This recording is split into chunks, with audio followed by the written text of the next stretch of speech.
Conte peringkat 1 di Italia. Lihat apa? Jadi ayam di Inggris Conte itu. Jadi Atalanta identitasnya gak seperti ini. Dan itu bisa dilakukan kalau di tim yang nggak punya pemain bintang sebenarnya. Simeone nih buang-buang bakat pemain. Iya, Alvarez, Griezmann. MU merangsak ke papan bawah. Bulan Desember artinya kita memasuki jadwal penentuan dari siapa yang akan menangkan liga-liga top Eropa. Selengkapnya kita bahas hanya di obrolan bola anak rental.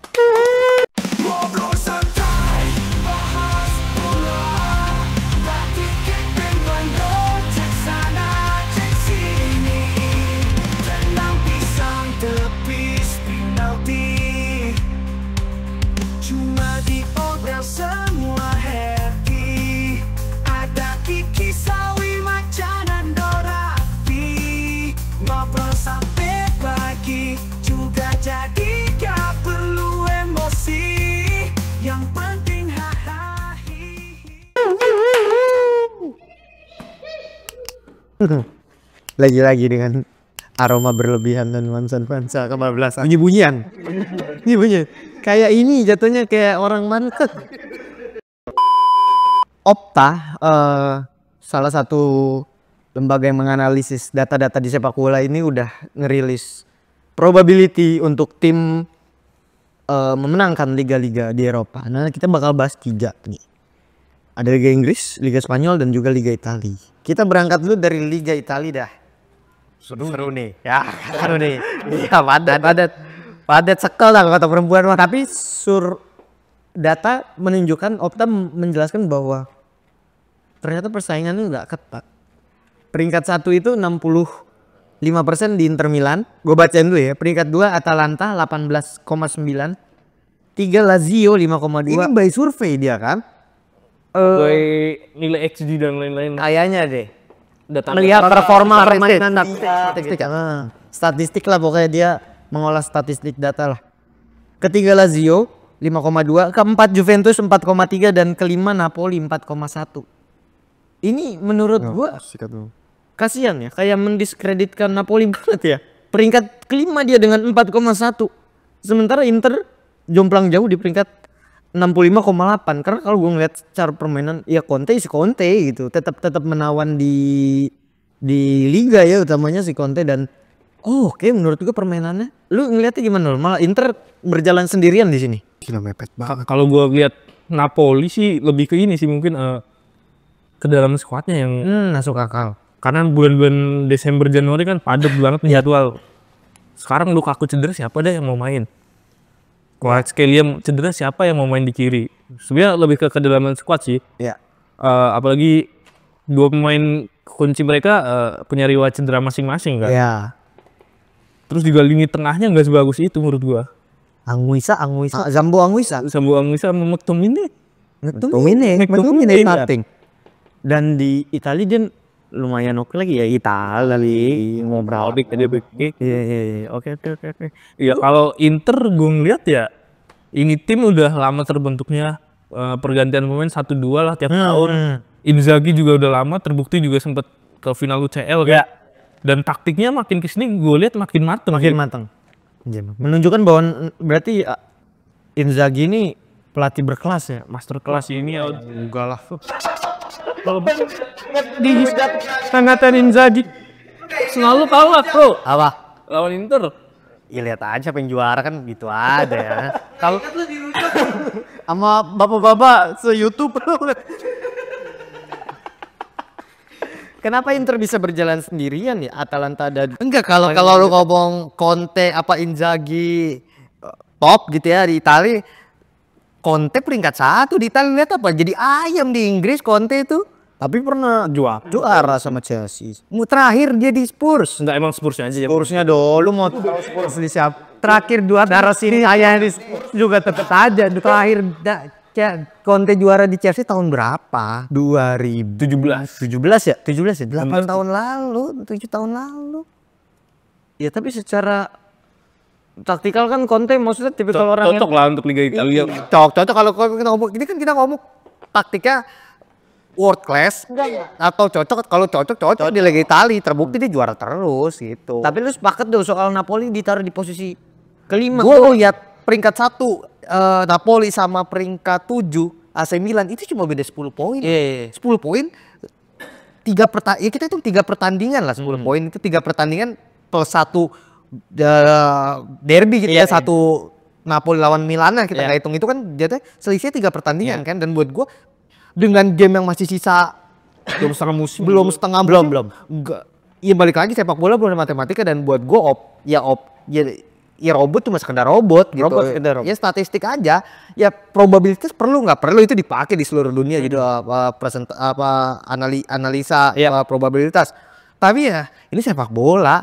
Kalau lu ngelihat tim yang peluangnya banyak bisa juara, ya City juara. Ya. Mungkin musim ini gitu. Jangan tapi dengan presentasinya touchball dia sangat banyak gitu ya, tapi golnya nggak seberapa. Liverpool bahkan kecil loh presentasi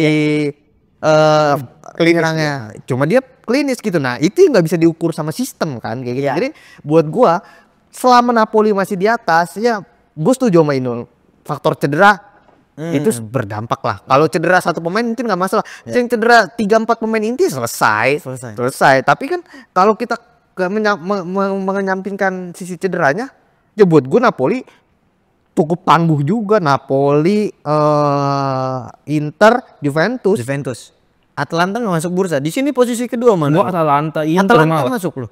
Atalanta mungkin akan mengganggu hegemoni persaingan juara, tapi kalau juara ya dari berapa tahun? Iya dari berapa tahun konsistensi dia dalam mengganggu patut diacungi jempol ya. Selalu dia bisa ngalahin tim-tim besar gitu ya, nggak takut lah pemainnya mental oke. Tapi kalau juara sih ya terbukti nggak pernah juara kan secara di liga. Sebenarnya sih kalau Atalanta lebih ke ya sistem permainannya aja. Gasperini udah sama dia bawa apapun Atalanta dari seri B gitu. Terus di seri A naik kan udah udah bonding lah. Udah ganti-ganti pemain, mau siapapun pemainnya ya gaya mainnya tetap Atalanta. Identitas jadi Atalanta identitasnya Gasperini. Dan itu bisa dilakukan kalau di tim yang nggak punya pemain bintang sebenarnya, seperti Atalanta gitu. Jadi lebih mengandalkan tim play, teamwork gitu ya.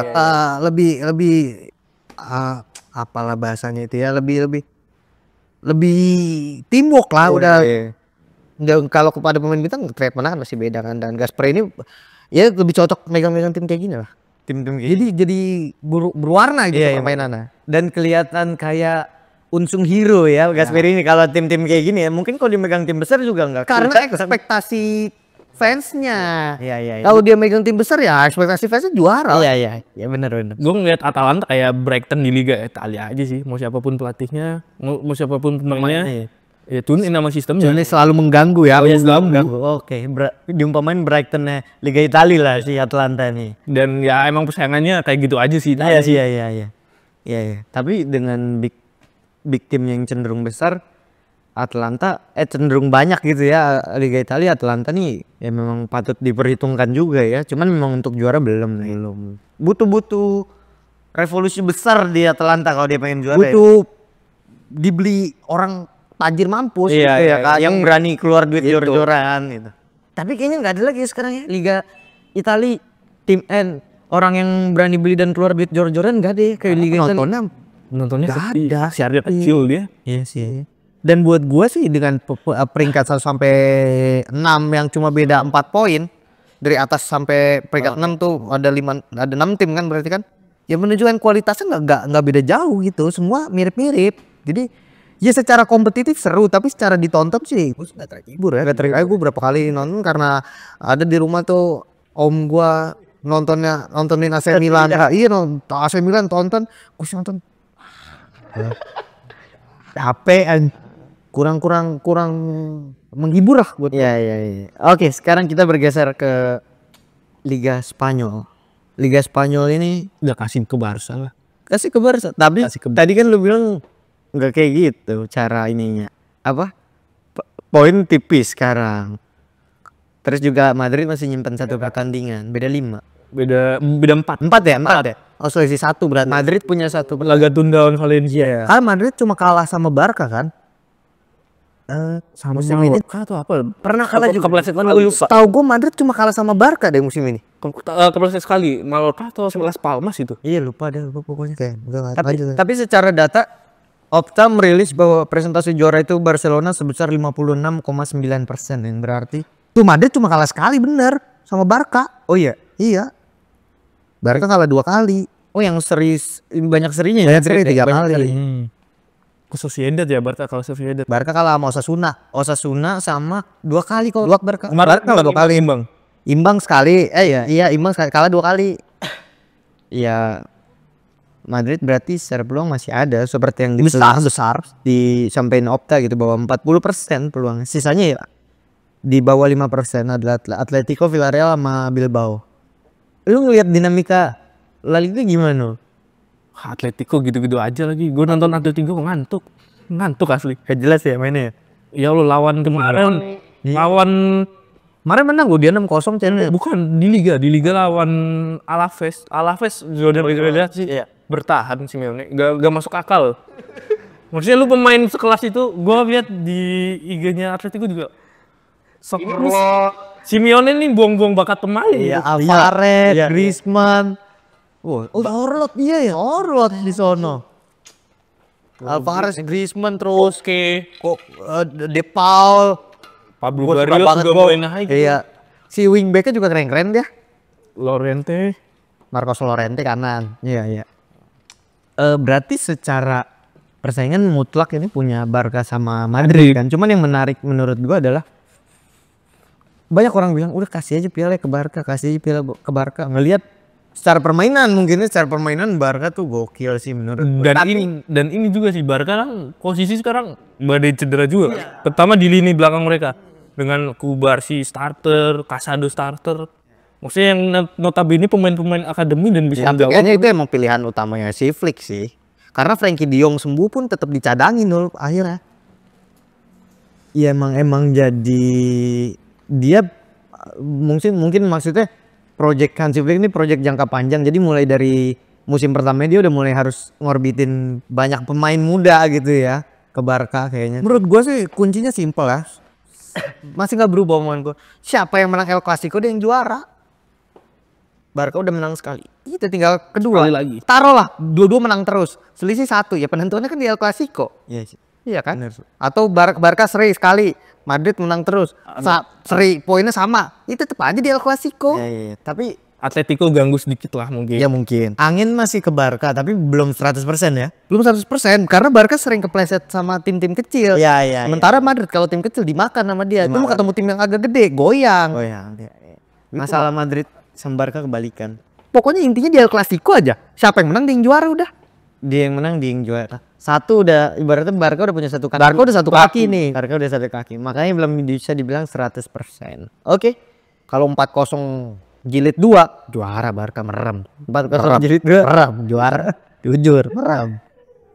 Sekarang kita bergeser ke liga kesayangan masyarakat TikTok. Ini gak ada ujungnya nih. Liga Inggris.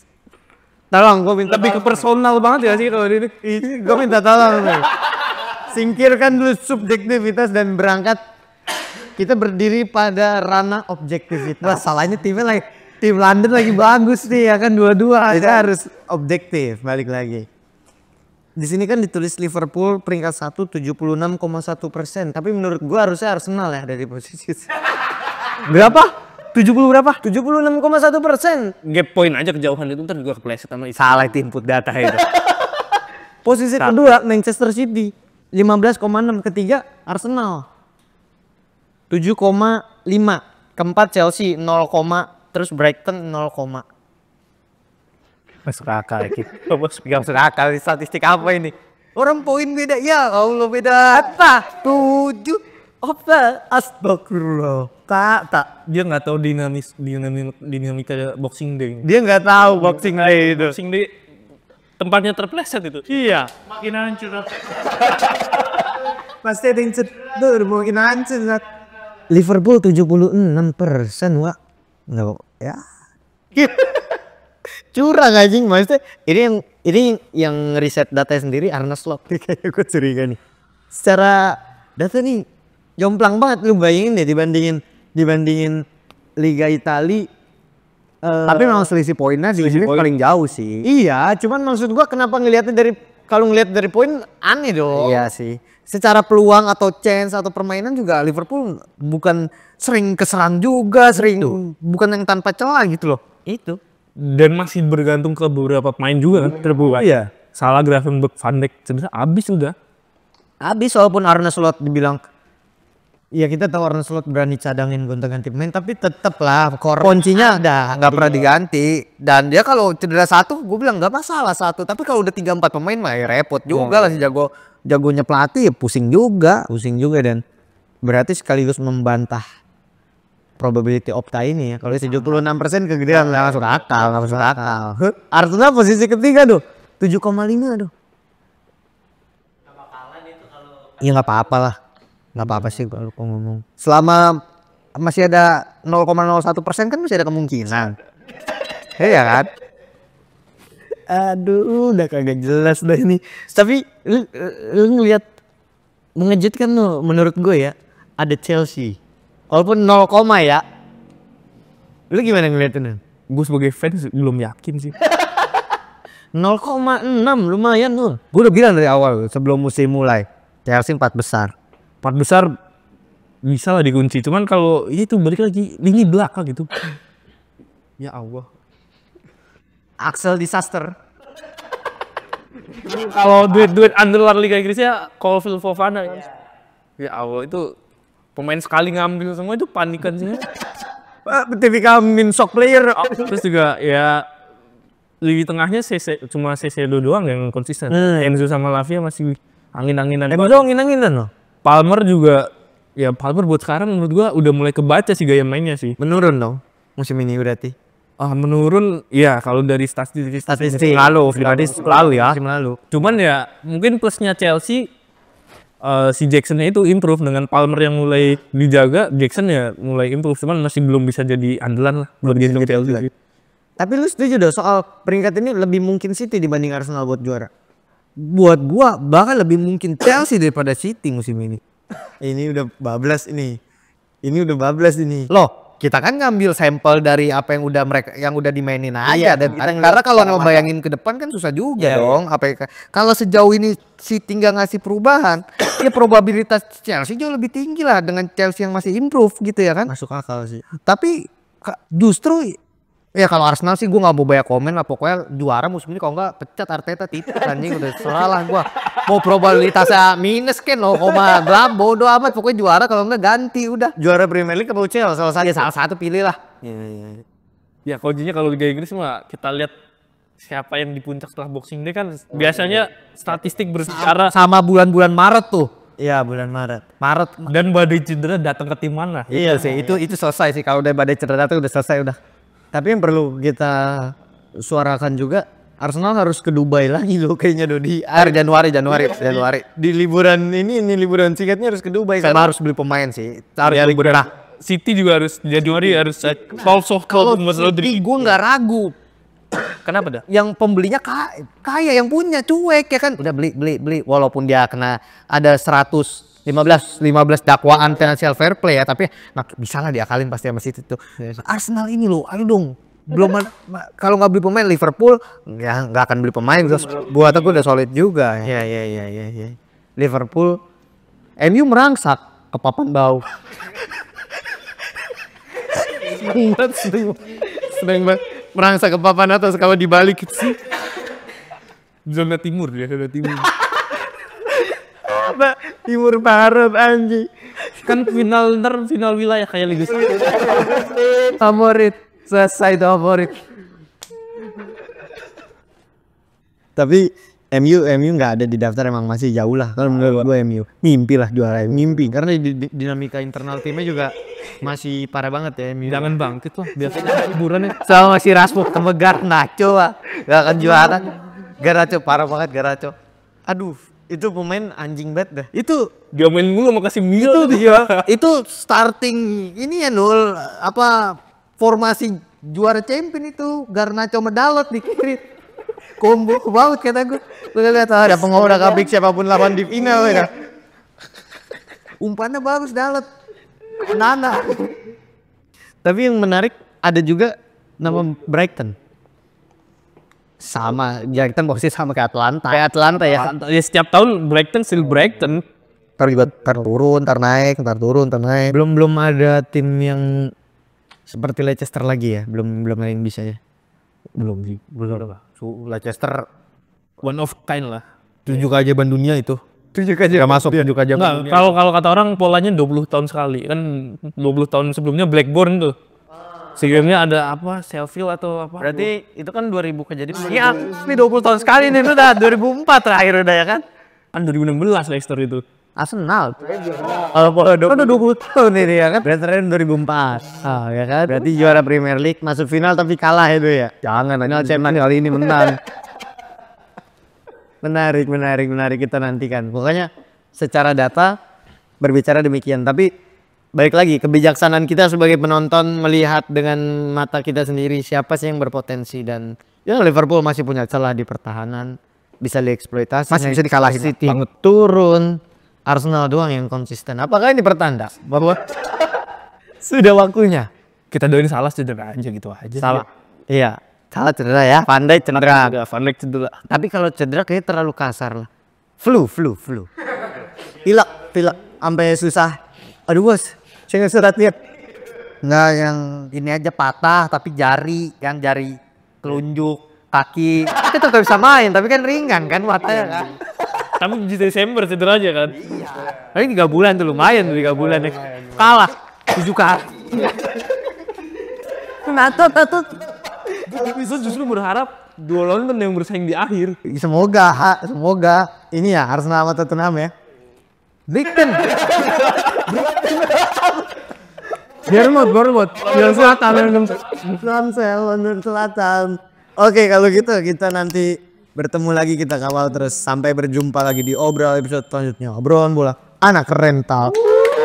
Ngobrol santai, bahas bola, tapi dengan cek sana cek sini, tenang pisang tepis penalti, cuma di Obrol semua happy, ada Kiki Sawi Macan dan Dora Api, ngobrol santai.